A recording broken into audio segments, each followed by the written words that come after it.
The desert wind carried the sound of death that night, sharp and hollow, echoing through the canyon walls like the cry of a dying god. Ethan Cross could taste iron in his mouth as he rode through the dust, blood his own. His horse staggered beneath him, hooves kicking up sand that glittered faintly under the sliver of moon. Behind him came the faint sound of pursuit, 3 men, their laughter cruel, their rifles glinting in the dark. He'd faced killers before, but never like this. He wasn't fighting for bounty or revenge this time. He was fighting for a woman, an Apache woman who'd been hunted, chained and beaten until he found her. Her name was Naya, and in her eyes he'd seen something he hadn't seen in years, fear that still had hope inside it. The riverbed ahead looked shallow, cracked from drought. Ethan's chest ached with every breath, the bullet wound from 2 days earlier reopening beneath his shirt. Naya stumbled beside his horse, her wrists raw from the ropes that once bound her. He'd cut her free only hours before, and though she could barely stand, she refused to leave his side. "Go," he whispered, voice broken. "They'll kill you if they find you with me." But she shook her head, her black hair tangled with sand and blood. "You help me," she said softly. "Now I help you." He couldn't argue. Not with someone who'd already lost everything. They reached the canyon wall, the moonlight painting the red stone silver. Ethan turned his horse around and drew his Colt, the last 6 bullets gleaming faintly in the firelight. The first outlaw appeared from behind a boulder, a knife glinting in his hand. Ethan fired once, hitting him in the shoulder, but another came from the side, faster than thought, and the blade slashed across his ribs. He felt the warmth of blood soak through his shirt. He fired again and again, until the gun clicked empty. The last man came forward grinning. "Ain't no cowboy lives long fightin' for an Indian," he sneered, plunging his knife into Ethan's chest. The world tilted. He could hear the wind, the river whispering somewhere beneath the earth, and Naya's scream cutting through the silence. She threw herself over him, her small hands trying to stop the bleeding, her voice trembling as she prayed in Apache. Words Ethan didn't know, but could feel. The outlaws fell silent around them, 3 bodies lying still under the faint desert moon. Ethan's hand found hers, slick with blood. "Run," he said again, barely a breath. But she wouldn't. She held his face and whispered, "No more running." Hours passed, or maybe minutes. Time lost its meaning. The fire in his chest burned colder, spreading into his arms. He thought of Texas, of his father's ranch long gone, of the men he'd killed and the whiskey that never dulled the guilt. Maybe this was how it was meant to end, not in glory, not in revenge, but in protecting someone who deserved to live. His vision blurred, the stars fading one by one. Naya's face hovered above him, her tears falling warm against his cheek. "You saved me," she said, her voice trembling like the wind. "Now I save you." The night bled into dawn. The sky burned red over the canyon's edge, painting the sand gold. The vultures circled high, black wings gliding against the light. Beneath a lone mesquite tree, Ethan lay motionless, his coat torn, his hat resting beside him. His chest rose once, barely, then fell. The world went quiet except for the rustle of leaves and Naya's sobs. She pressed her forehead against his and whispered the ancient words of her people, calling on the spirits to guide his soul across the desert. When the sun broke over the hills, Naya sat beside him, covered in dust and blood, her hands clasped around his. Around them lay the dead, the men who'd hunted her, but none of it mattered. What mattered was that someone had cared enough to fight for her, to bleed for her, without asking who she was or what she'd done. Ethan Cross, the drifter no one remembered, had given her something she thought no longer existed: mercy. And as she looked out across the empty land, the first warmth of sunlight touched his face, soft as forgiveness. She knew then that his story wasn't over. Not yet. The desert had taken many lives, but sometimes, just sometimes, it gave one back. She rose slowly, her knees weak, but her spirit burning like the morning sun. She built a fire near his side, whispering that she would not leave him, not until the spirits decided otherwise. Somewhere deep within his chest, a faint heartbeat still fought. Ethan Cross wasn't gone, not completely. And the desert, silent and vast, listened as one woman prayed for a miracle.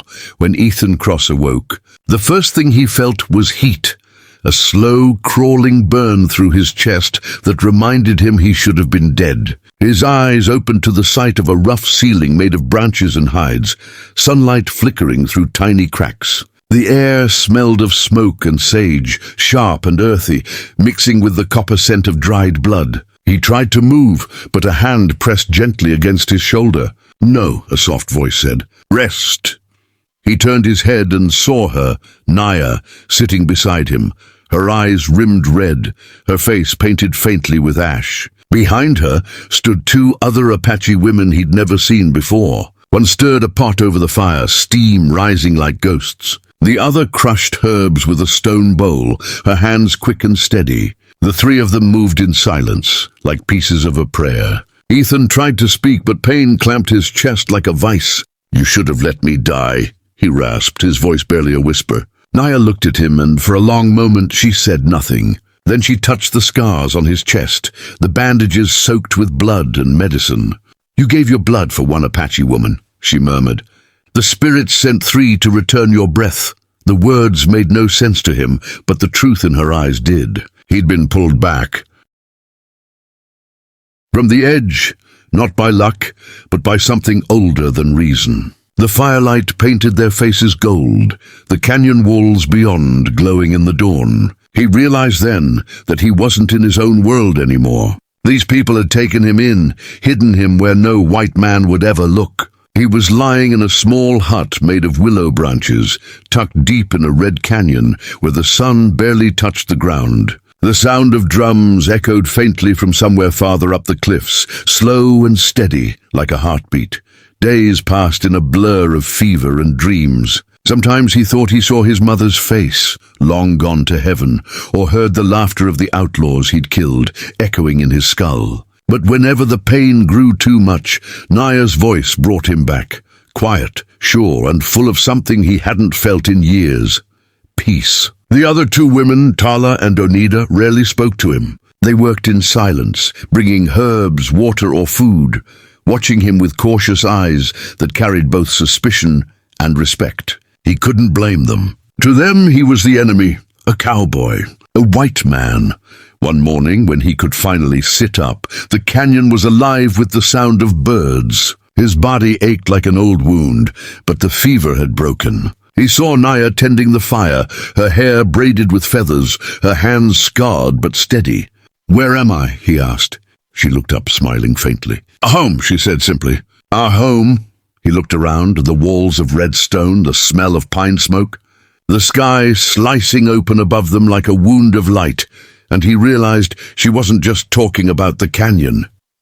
By the 5th day, he was able to stand. His legs shook beneath him, but Naya was there, steadying him.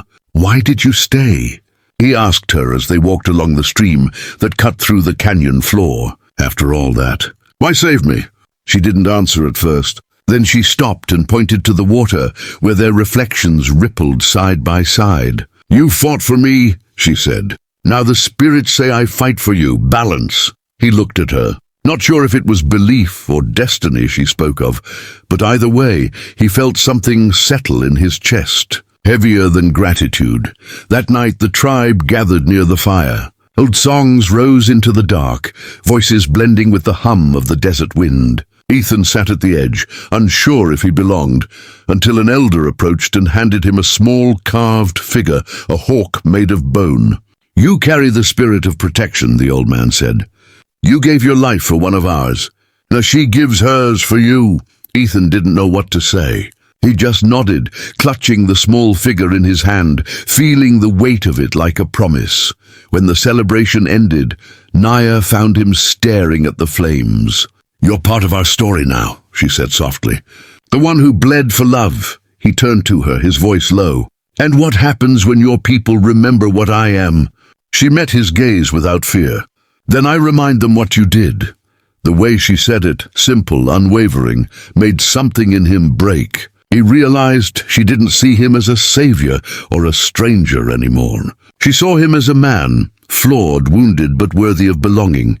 Weeks turned to months. Ethan worked alongside the tribe, mending fences, helping hunt, learning to move through the land like one of them. He learned their songs, their silence, and the way they spoke to the earth as though it were listening. At night, he'd sit by the fire with Naya, her head resting against his shoulder, the stars stretched endless above them. He thought of the life he'd left behind, the empty saloons, the drifting roads, the faces of men who never stayed. He didn't miss it, not anymore. One evening, when the wind carried the scent of rain across the desert, Naya took his hand and pressed it over his heart. "You are not a ghost," she said. "You were lost. Now you are found." He wanted to answer, to tell her what that meant to him, but words felt too small. So instead, he kissed her hand, rough, trembling, and full of a gratitude that no prayer could name. The next morning, Ethan rose early and looked out across the canyon. The sun broke over the cliffs, golden and fierce, lighting the camp below where the 3 Apache women moved like spirits through the smoke. He realized then what Naya had meant. The spirits hadn't just saved him, they'd changed him. The man who once rode alone through a world of violence had found something worth living for, a reason to stay, a reason to heal. And as the wind swept through the canyon, carrying the smell of cedar and rain, Ethan Cross knew he had been given a second life, not by the hand of man, but by the mercy of 3 Apache women and the love of one who refused to let him die.